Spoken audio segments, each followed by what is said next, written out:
Hi guys, welcome back to the channel. So today's video we are going to be doing a little bit of cleaning on the teleporter along with other things, but we're starting off with that. This time of the year, very hard to keep it clean. Teleporter's in constant use. Weather's always damp. It's filling the diet feeder 2-3 times a day, sometimes 4 times a day depending on the day, and when it's damp you're filling meal into it. Maybe it's a bit of a breeze, the breeze can blow the dust back onto the machine, gets destroyed in dust, and you're a constant battle trying to keep it clean and see out windows and stuff like that. So yeah, it's about a month since I last cleaned it, maybe not even that, and it's just getting dusty and a bit tacky and yeah, hard to see out of it. I sprayed some detergent on it a couple of hours ago, let it soak into it. I had to wash down the windows and the glass just to be able to see out of it. I had to go and load, we had a load of hay that we had to deliver, so I had to get that done before I loaded the bales because I couldn't see out of the machine. So it has had a little bit of a clean on the windows, but the rest of the machine, as you can see, rotten dirty, needs a good hosing down. So as I say, I have sprayed detergent on the most of it. There's a few bits of it here that I still have to spray a wee bit of detergent on, and I'll do that now and I'll wash it off then at the very end. But I was looking for something for spraying the detergent on. I had a small our power hose. It's not working right in that it's heating the water and the pressure's good on it, but it won't add the detergent on for some reason. It's not working right on that front. It's a Karcher. It's a good age at this stage. I'll show it to you here. But we did get a new mechanism for putting the detergent is in here. So we fill it up with detergent. It used to be that you turn that around, there's 6 different levels on it, 1 to 6, and put on number 6. Used to put the detergent on fairly good, you know, the machine would be white after it stopped working. So I have to see about getting something sorted with it or fixing it or getting it going better. But in the meantime, I wanted something that I could put detergent on and just let it soak in. Also, you can control it a bit better if you had something that you can manually applicate the detergent on. I like to mix it fairly strong for certain machines. So if you want to mix it at 2 parts detergent to 1 part water, you can do that, or 50-50. You know, it's easier to control, whereas with the dial, you're not really sure what it's at. So it's just a wee bit easier to control that way. So wanted to get something. Had a small applicator I got a couple of weeks ago, very slow. It only held like 0.7 of a litre of water.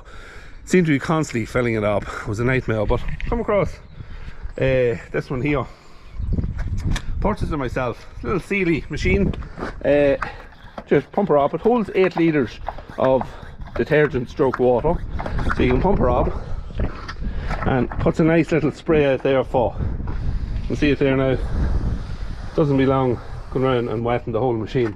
We go in here to the side where it's a bit drier and you'll just see how quick it'll wet it, and it seems to keep the pressure up for a long time. So you can see it there, just scoot across it,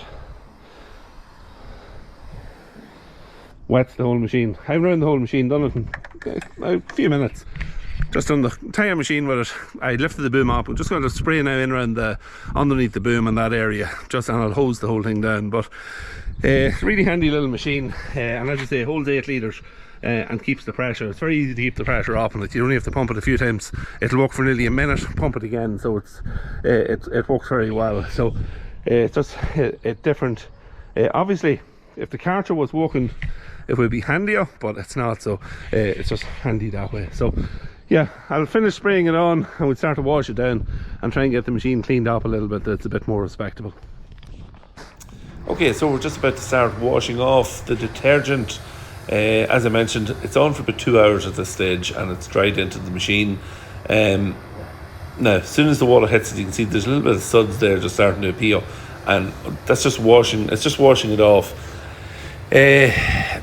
The detergent look, it's not for taking off the dust, the big dust, but it's for the likes of this stuff in here.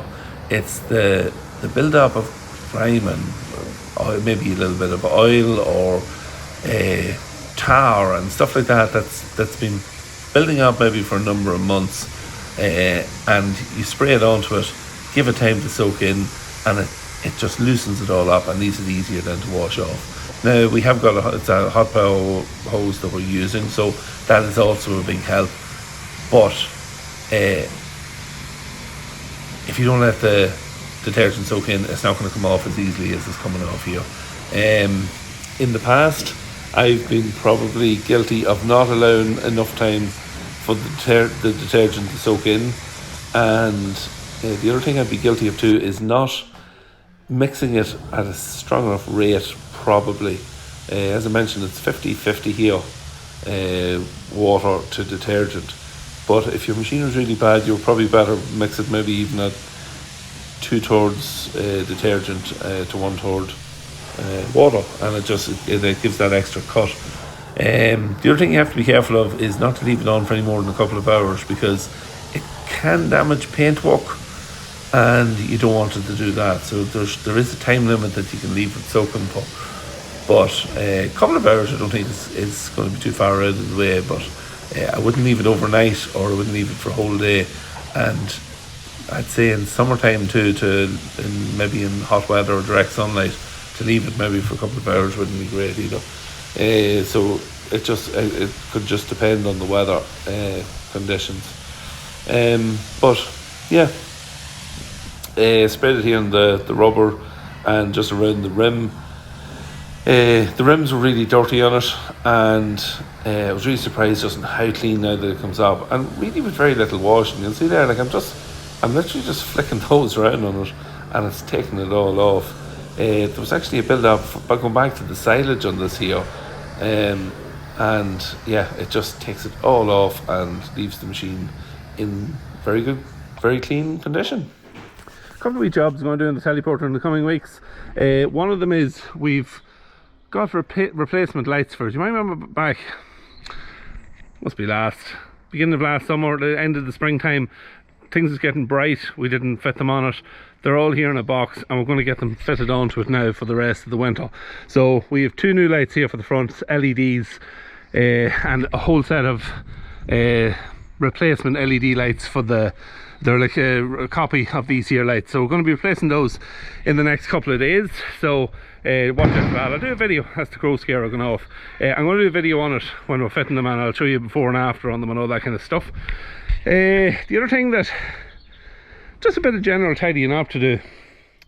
The mudguards, that was not too bad. This mudguard is on it from new, and I might get 4 mudguard skins for it. This near's seen better days. It's a bit twisted and butchered up. It's been caught. They're on it, as I say, from this machine's 06, and they're on it from then. So they haven't lasted too bad. So I might get another one for it. And there's a few other wee bits and pieces. I'd like to paint the tank. The tank is plastic, and it's just all faded, and you can see the colour difference from the boom and onto the tank. So kind of thinking about painting that, so I might paint that at some stage.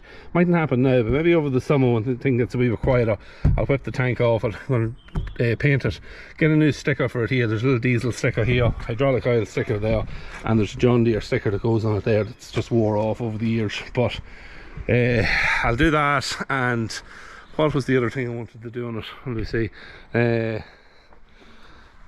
Yeah, there's another sticker in here. It's all split as well. They just crack over time. Kind of it's the same as the one that's on the side of it. And the door rubbers, need some new door rubbers for it. You can see, actually these ones here aren't, they're okay, they just started coming off, so I'm going to have to get some sealer and fix them back on. Same with the ones here at the bottom on this corner. And then the actual door rubber here, just in getting in and out. You kind of step on it when you're getting in and out. I did fix it a couple of times with sealer, but it's broken away, so maybe get a new bit of door rubber for that and try and get that fixed up, and then give it a whole tidying out. So it's a great telehandler. I've no intentions of changing it. It's an awful pity that John Deere stopped making these. You probably heard me talking about them before, but they were a super handler, and they don't give very much trouble. And yeah, I'd love to have seen where John Deere would have took them to if they had to bring them on up a number of levels, because these were brilliant, and I'd love to have seen where they would have took them to, but it wasn't to be. Anyway, on to the next thing. Alright, before we get going to the next part of the video, which is cleaning out a shed here behind me. Things doesn't always go to plan on a farm. Our 2020 silage and our 2021 silage fell out last week. Pit collapsed. Now, I kind of expected this may happen. Our 2020 silage, you can see it's very high. It's almost the height of the shed, and we didn't use it all last year. It wasn't all used, So we had some silage still in the pit, and we butted our 2021 silage up against it, covered it, and that was it, done and dusted.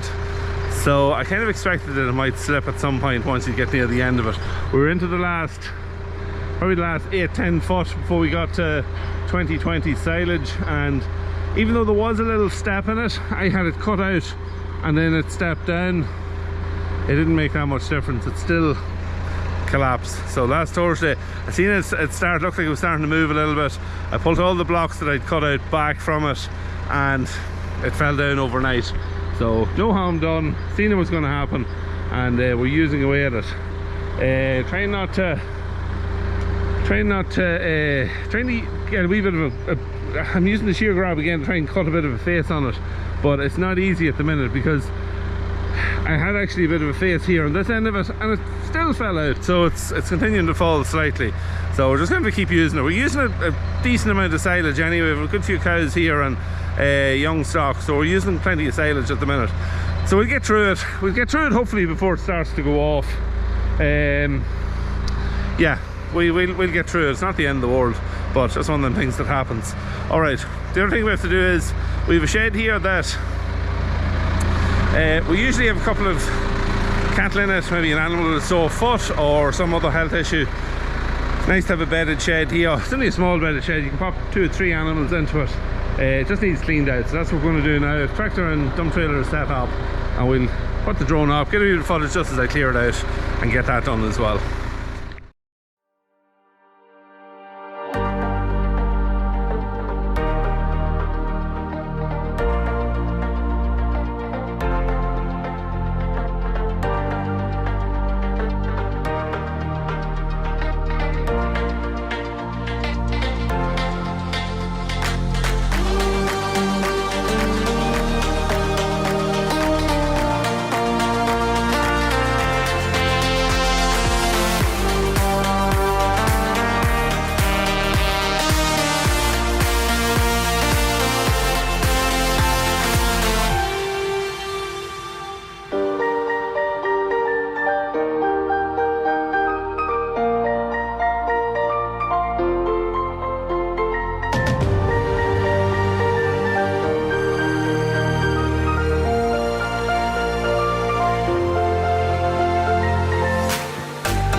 Okay, so all cleaned out, done and dusted, and some happy animals in here now. Lovely fresh bed for them, nice and dry, and that's what you want.